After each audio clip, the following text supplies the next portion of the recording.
Welcome into another edition of UFC Best Bets. We are talking about a UFC Fight Night main event in beautiful Las Vegas. It's middleweight between Marvin Vettori and Roman Dolidze. It is a rematch of a fight we saw not too long ago, just 2 years ago. Marvin Vettori coming off of a long layoff, see if he can do it against a guy who has been red hot in Roman Dolidze. Hello, everybody. Brett Okamoto alongside Ian Parker. We are going to be digging into this card from a gambling perspective, as always. But before we do, we will look back at UFC 313. It was a good night for Magomed Ankalaev. Good night for Justin Gaethje. How was it for us at the window, Ian? Well, we squeaked by with a tiny bit of profit. Well, first off, Brett, the Parker's Premium play has been money this year. We hit Ignacio Bahamondes. That was a phenomenal play. He should have been way bigger than that. Missed out on Rufy to win over 1.5. He got it done way too quick. We hit on Ankalaev. We missed on Fiziev. We hit the distance. And we missed on the Diaz under 2.5 rounds. So as we saw, Parker's prop was void. Now, I want to discuss the parlay real quick. A couple of weeks ago, our parlay that would have lost showed it as a void. That actually was a loss, so we changed it, and now everything is adjusted. This week's parlay won, even though, because the two legs canceled, it comes down to that last leg. Just by crazy coincidence that our parlays back-to-back weeks have lost our legs, gone down to one. I will also admit that I didn't think Santos won that fight, but we got lucky on the decision. That got us that plus. Very small profit. To me, Brett, that's not even a win for me. We'll take it as a non-loss, and we move forward to this week. Hey, man, sometimes the non-losses are just as good as the wins. If you can avoid those red weeks and keep handing us the green ones, we will do just fine in 2025. Let's talk about this main event. Marvin Vettori taking on Roman Dolidze, not Roman Kopylov, which I got to believe that most people here don't need to hear that, but Marvin needed to hear that. He actually thought he agreed to a fight against Roman Kopylov. It's not. It's a fight between Roman Dolidze. And oddsmakers have this fight a lot closer than they did 2 years ago, which I got to say, I do agree with. Roman Dolidze has been very, very sharp as of late. Marvin won the first one via decision. He's minus 150 here. What do you think about the odds? Yeah, I think based off of Marvin being out for a little bit, longer than he's ever been, and with Roman, I guess you could call it a win over Kevin Holland. That was a little bizarre. You know, look, in this fight, here's where it really comes down to, in my opinion. Can Roman Dolidze go back to where he is at his most success? And that's being in top position on the ground. He came into the UFC known as a leg lock guy, as a legit international elite grappler. He's had a few knockouts, but you saw in his fight against Imavov, if he can't get the fight to the floor and he's forced to stand for 5 rounds, he's not a great striker. He carries power for sure, but he's not technically sound. He doesn't throw out good combinations. He's kind of an overhand right and done. His fight against Anthony Smith was less to be desired. You know, that fight in general was a little bit For me, Brett, you know, styles make fights, right? And one of the things we always know that when you're fighting Marvin Vettori, you're going all 5 rounds. He's not going to finish you, and you're not going to finish him. Marvin Vettori also has excellent takedown defense. So this is going to probably be a 5-round boxing fight with MMA gloves, in which I strongly favor Marvin Vettori, who is the better striker. He's got great durability. I'm not even bothered by the year off. Marvin's not a guy that has ever concerned me about that. So for me, I'm going to go with Marvin Vettori here. For all the reasons that I said, unless he gets taken down, which I don't even know the last time that's ever happened, on the feet, boxing fight, he's the better striker. I will go with him. Yeah, I got to say, there's potentially a lot of value in this pick because Marvin Vettori, keep in mind also, when you're thinking about the layoff and you feel like this guy's had a long career, he's had the fights against Izzy, Robert Whittaker, he's still only 31 years old, man. So it's not like this is an older guy coming into this fight off a long layoff. In fact, Roman Dolidze, 6 years older in this matchup. In this middleweight main event. Let's go to the co-main event. It's at welterweight. It's Chidi Njokuani taking on Eliseo Zaleski dos Santos, who is coming in at minus 210. Who do you like here at 170 pounds? I like Dos Santos here, and look, we've taken Chidi a bunch of times, but I also know where Chidi's style-wise is not at his best. On the feet, obviously strong kickboxer, very good, but Dos Santos is good in his own right, and when it comes to the ground game and the clinch, Dos Santos, in my opinion, will have the advantage here. It's funny, we all look at Chidi as once he gets put on his back, he's a no-one, but the guy's actually a brown belt in jiu-jitsu as well. With Dos Santos, out of his last 7 fights, 6 out of 7 have gone to a decision, win or lose. When it comes to Chidi, it's 2 out of 4. So for me, Brett, we're going to get this number down to even money. We're going to go Dos Santos to win in over 1.5 rounds. If he gets the finish, I think it's going to be later on when Chidi tends to gas. I do think we see Dos Santos tend to grapple here and lead the dance. I'm going to go there. We're getting a good number there, and I think if he does get it done, end of round 2, early round 3, or wouldn't shock me to get Dos Santos to win by decision.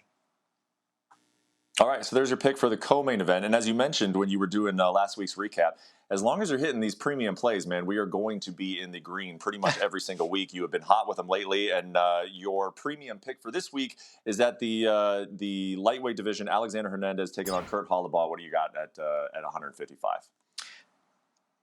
Look, for me, I'm a little surprised. Thought the odds would be more in favor towards Alex Hernandez, meaning a bigger favorite here. He's someone who's coming off a win. And even though Kurt's 38 years old, and he's just not fighting the same level of competition here, Hernandez has become more of a decision machine. And I can't really find where Kurt Hollabaugh is better than Hernandez. The one concern for Hernandez a few fights ago when we saw against Billy Q was the cardio. He empties out the gas tank early and then he fades. But we saw against Jim Miller, we've seen this last couple fights, he's corrected those issues. And we've always been a fan of Alex Hernandez's ceiling. We've always said he's got a high ceiling, good prospect. Now that he's more of a veteran, you know, between the age of Hollabaugh, I think that Hernandez is the better athlete, better everywhere. So give me Hernandez to win in over 1.5 rounds is my premium play this week. Look, if you guys even want to get a little greedy and take him to win by decision at plus money, I think that's how it would probably go as well. So let's see if we can keep the streak going with the 5-unit play. Okay, so there's your premium pick. If you want to take the prop and take Alexander Hernandez by decision, you can get that at plus money. But that is not your prop of the night. You have a prop of the night for us at UFC Fight Night. What is it?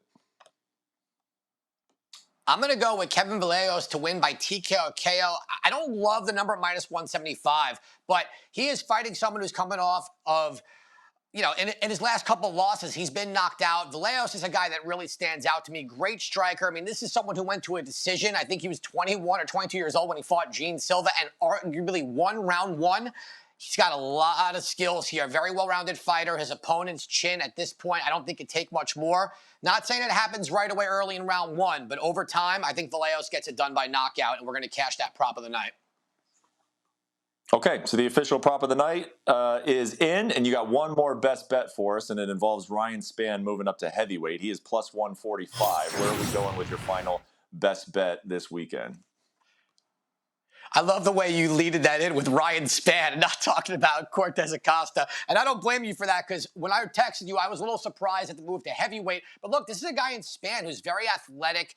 He just tends to get, what's the word for it? I mean, mentally just kind of falls off if it doesn't go his way early on. He's fighting someone in Waldo Acosta-Cortez who, let's be honest here, one-trick pony. He is a striker. We saw when he gets put on his back, he can't get up. It's like when you see those little videos online of a French bulldog puppy. He just goes like this and then nothing happens. Ryan Spann has to wrestle here. If he can't, I think he's going to be in trouble on the feet. However, I see this fight going a little bit further. Probably like the fight against Anthony Smith. So we're going to go this fight to go over 1.5 rounds. His opponent's been kind of more of a decision guy than a knockout guy, and I think that's how we see this go. Hey, man, time seems to tick off of the clock when you got a French bulldog puppy going like this. So maybe if Ryan Spann can get him down real on the floor, fast, we will hit that over. No problem. Let's take a recap of all the bets we've gone through so far. You got Parker's premium play, Hernandez to win, plus the over of 1.5 rounds. If you want to get a little greedy, which, hey, a lot of us watching this show, we like to get a little greedy on our sports bets. Go ahead and try to take them by decision. Your other best bet plays there for UFC Fight Night. Keep in mind, this card on ESPN Plus at 7 Eastern, 4 Pacific. There are your best bets. We're looking for a lot of green this weekend. Let's go to our long shot parlay of the weekend. Ian, where are you going with the long shot parlay this weekend? Yeah, let's have a little fun. We're going to go with back-to-back decisions between Vettori and Hernandez. That was just by coincidence I mentioned that. We're going to go with Niar Nergaze to win by TKO or KO, and Musasa also win by KO or TKO, getting plus 1229 on the parlay. I think these are realistic and they could hit. I don't think that's that crazy of a long shot. We're just getting good odds there. Marvin Vettori's hair looks absolutely spectacular in that photo, by the way. How about Ian Parker's parlay on the ESPN Plus main card this weekend at the Apex in Las Vegas? he does have a good set of hair right there. I don't. You know what, Brett? You got a point. All right, look, we're going chalky this week. I'm trying to get rolling with Parker's parlay. We're gonna go with Lima, Luciano, Dr, and Kevin Vallejos all to win at plus 150. The only one I have a little concern about is Stephanie Luciano. Look, she is a very good striker, good takedown defense, but when people fight Sam Hughes, what happens? Hughes loses round 1, but she's got a crazy gas tank and comes back in rounds 2 or 3. So keep an eye on that. That, to me, is the one concern out of the 3. However, Luciano's striking is so far ahead of Hughes. Just keep it on the feet, don't lose your cardio, and you win that fight. It's been a few good weeks here on UFC Best Bets. We went through a little bit of a cold streak. I think we were finishing out the winter months, but now we're heating up a little bit here at the Apex this week. And then we got London, we got Mexico City in the coming weeks. So we will be back on this channel, UFC Best Bets, giving you all the information you need to make a little bit of money and as well as enjoying these fights every single weekend. Thank you so much for watching, and we will see you next week talking about the UFC Fight Night card in London. Take care.